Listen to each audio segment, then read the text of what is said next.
yung abogado at hindi mo palalapitin sa kanyang kliyente during a legislative hearing. Oh, bawal pala yan. Oh, Dan Fernandez, ano ba ang nakain mo Saang planeta po acceptable ang ganoong behavior? na Dan Fernandez? Bakit mo ginawa yun? Yes. Unbecoming of a member of parliament and parliamentary conduct which were committed during the hearings of the Quadcom. Na, patay tayo dyan, Dan Fernandez. Narito ang Balitang Pinoy TV.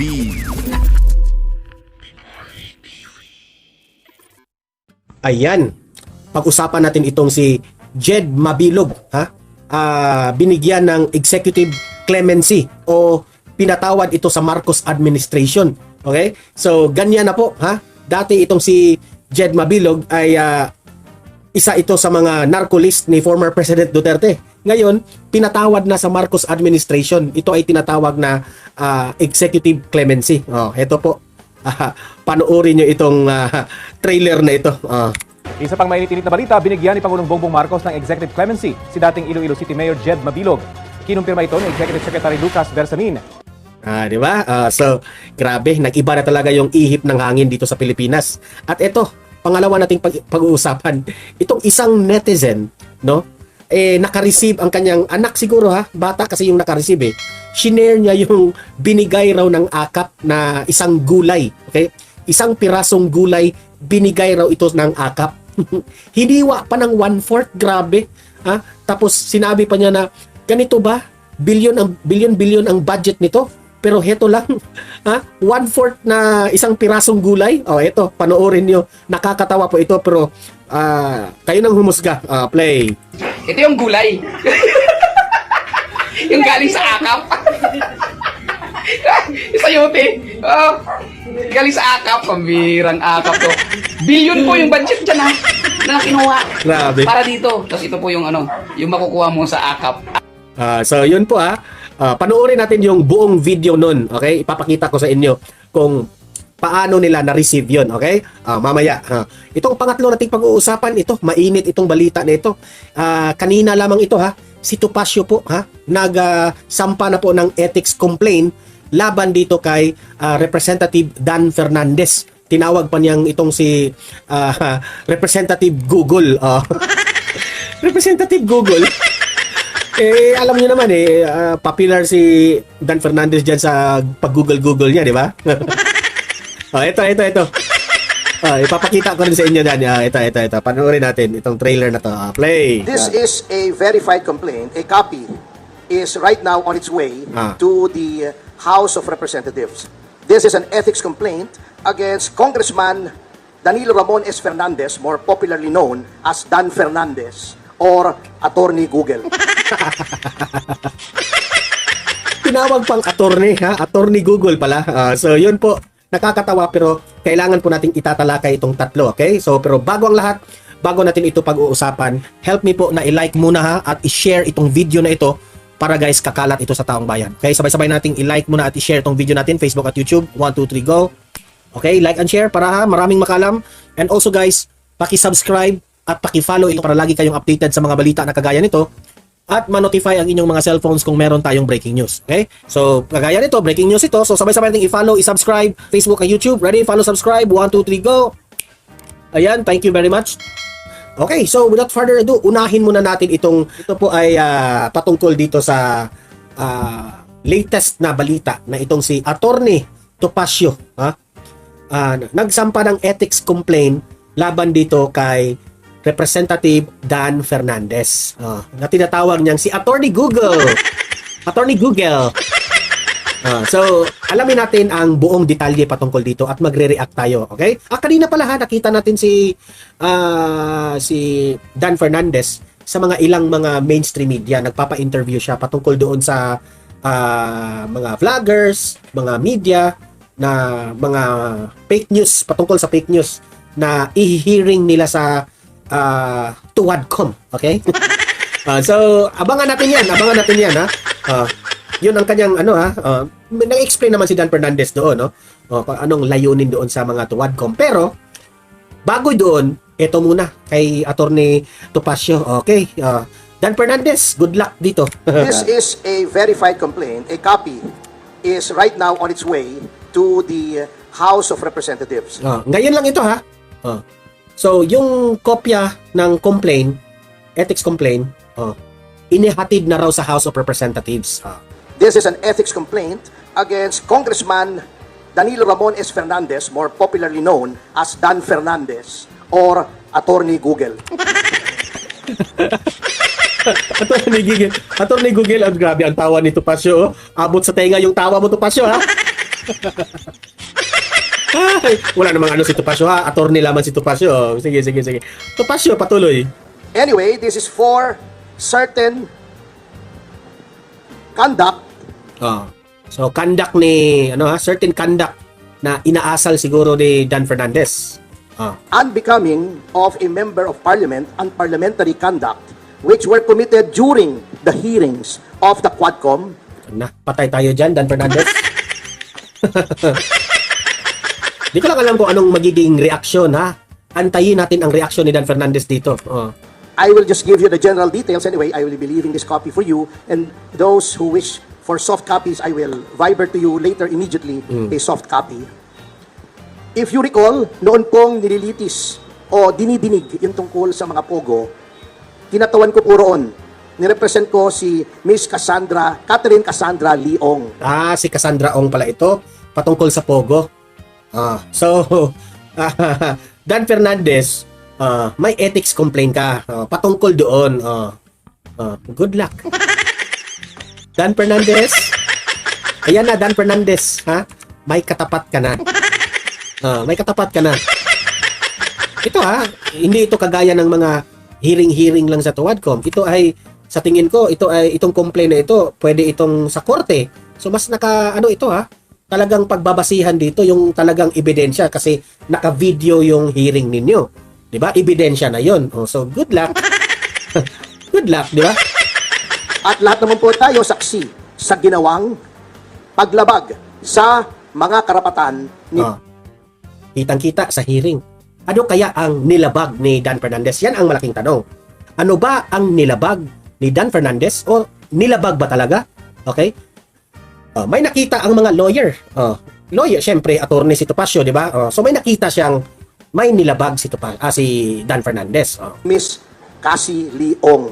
Specifically, not only the deprivation of the right to counsel, but physically. Makinig kayo ha. Ito na. Physically, this was unprecedented in legislative history in this country. Nahaharangin mo yung abogado at hindi mo palalapitin sa kanyang kliyente during a legislative hearing. Bawal pala yun. So, Dan Fernandez, ano ba ang nakain mo?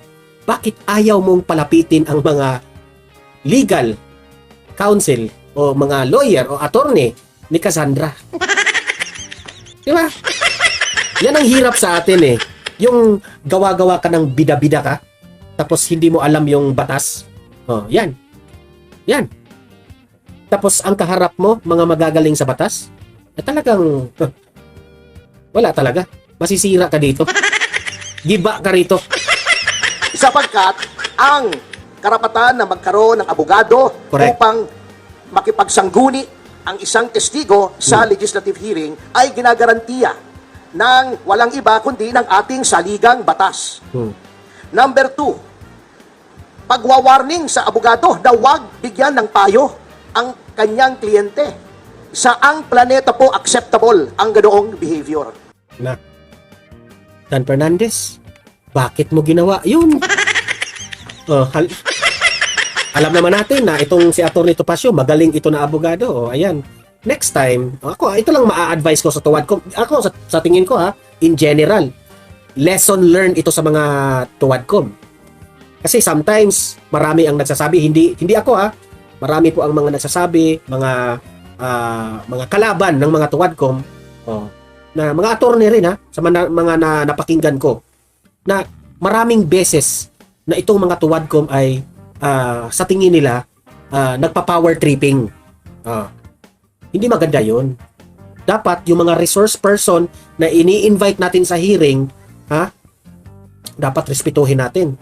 Isa na dyan example. Marami ang nagsasabi na in-overuse nyo ang pag-contempt dyan. Meron dyan. Meron dyan, isa mahilig talagang mag-contempt. Mananakot na, contempt ka kapag hindi ka magsisinungaling ka. Ka dyan. Hindi yan maganda kasi sa napansin ko sa kasaysayan ng bansang Pilipinas, ito lang. Itong mga congressman itong members ng mga tuwadcom, sila lang po ang medyo sa tingin ng mamamayang Pilipino mga mayayabang Sa totoo. Ako personally ako nayayabangan ako dito sa tuwadcom.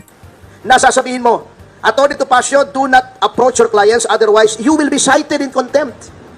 How is that even possible? Correct. Ina-abuse nga nila yung contempt Di ba? Kasi para nga sa akin wala nang equality, di ba? Kayo, hinalal kayo ng taong bayan, it doesn't mean you have to abuse your power. Di ba? Grabe. Number 3, yung hindi po pagbigay ng right to remain silent and the right against self-incrimination sa isang Di ba? Kung matatandaan natin kung anong ginagawa nila kay Grijaldo. Pinagalitan si Grijaldo. Di ba? testigo.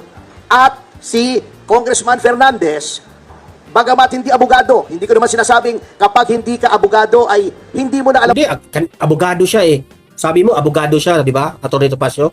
Attorney Google. Attorney Google, abogado. Ang nalalaman niya, mag-Google muna siya. Okay? Pambatas. Ngunit, sinasabi na nga po sa kanila, or dapat, a person who is in the legislature should be charged with knowledge of the law. Because, number 1, they are lawmakers. Paano kang gagawa ng batas kung ikaw ay walang alam sa batas? Pwede naman pong Ito, tama ka, Topacio. Paano ka magiging lawmaker na ikaw, Dan Fernandez, wala kang alam sa batas? Ay, nako.